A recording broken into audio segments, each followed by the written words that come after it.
I was very much attracted to this character, Laura, because I think there's a lot of things that are relatable about being a woman of a certain age, um, and either, having pursued motherhood or your career or both, and this feeling like you're not quite sure where your identity is or where it comes from and where it should come from and what your future looks like. And um, there's like a certain unease about her and like a malaise that I think a lot of people can relate to. I for sure can relate to it a little bit, just in terms of like, even if you have success and and you're fortunate enough to have success, which I am, there's still this feeling of what's your life going to be defined by, and what's your legacy going to be defined by, and what fulfills you, what actually fulfills you on a daily basis, and can you find yourself amidst all these other voices and people and who want things from you and love you, but what's your thing? Who are you? And all that.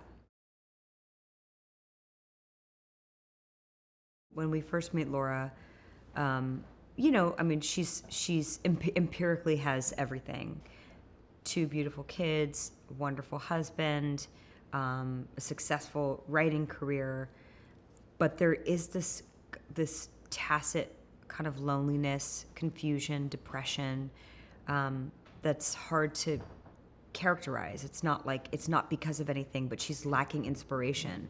She's lacking connection in her own life. She kind of feels like a bit of a stranger to her own life, which is, I think a very relatable thing. So she's sort of open to, there's a void in a sense. And when Felix, her dad, comes along as he does and, whips up some excitement, it's welcome for her in a certain way, because she's looking for something to believe in, something to feel inspired by, something to wake up for, even if it's not like, the best news ever at the end of the rainbow. It's something to focus her attention on. Fulfillment, boundaries. How do you have a relationship with your partner and your parent, I think, is a big thing here. And can you do those both in an optimal way without there being any tension? How do can you sort of admit to yourself that you can't have it all, that you're going to feel some sort of imbalance in some area of your life as you try to do everything at the same time? Trust is a big one. Trust and communication is a big theme. A lot of this movie is built on a lack of communication. And I think because Laura feels so insecure in her own life, she's projecting outwards and fails to communicate with the people she loves about what's important to her, and kind of messes everything up.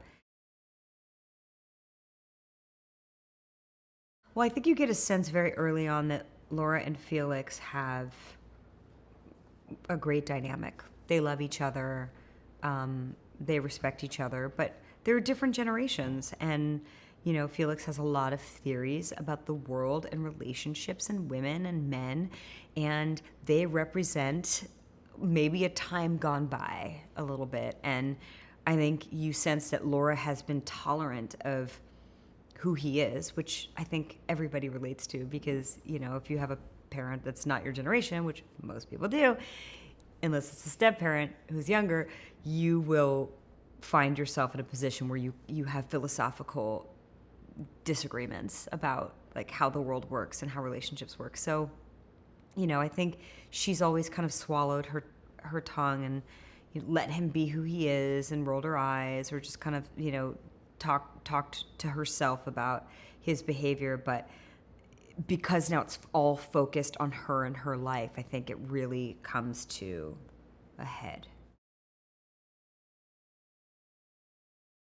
Felix and Laura spent a lot of time in this zippy little red Alfa Romeo, and I already miss it. It's so funny. I don't really care about cars that much, but there's something about this car. It's like so charming and adorable, and it's so loud. It doesn't need to be that loud, but I guess it's just old. Bill is a very good driver. I think he fancies himself a very good driver, but we just went on these little jaunts in the car, and it's pretty fun. I'll never forget it.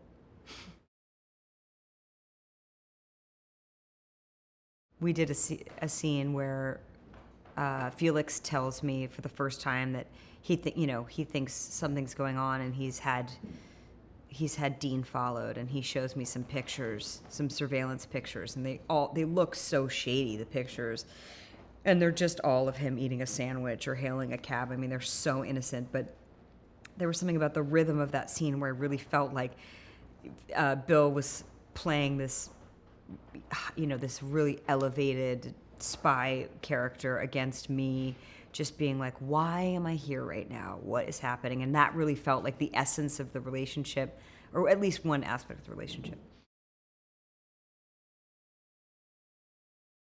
I hope that this feels relatable to dads and daughters, and to, women who anybody who's, doesn't have to be just women, but anybody who's in that stage of their life where they're like, I think, I certainly have this in my 40s, where you're like, okay, so you spend all this time getting to this moment in your life where you have this, that, and then you wonder, what is the feeling that I want to have every day, and do I have that feeling? And maybe I don't have that feeling. I hope that people can relate to that, and then also I just hope people laugh and can kind of sink into the dynamics a little bit and feel feel emotional about that.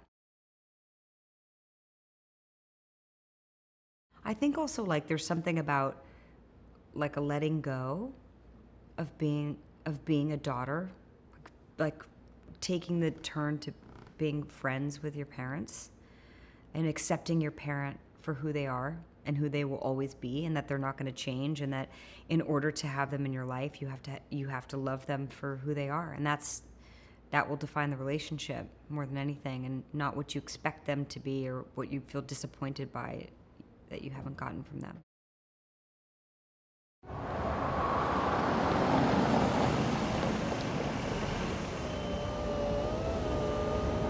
Hi, Dad.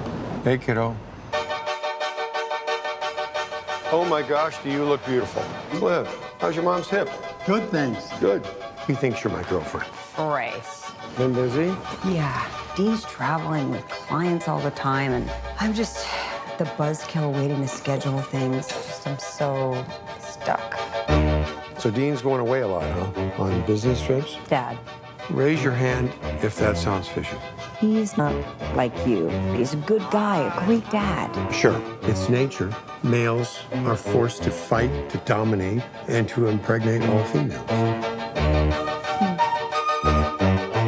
Maybe he's just not interested in me anymore. Impossible. A woman is at her most beautiful between the ages of 35 and 39. Great, so I have many months left.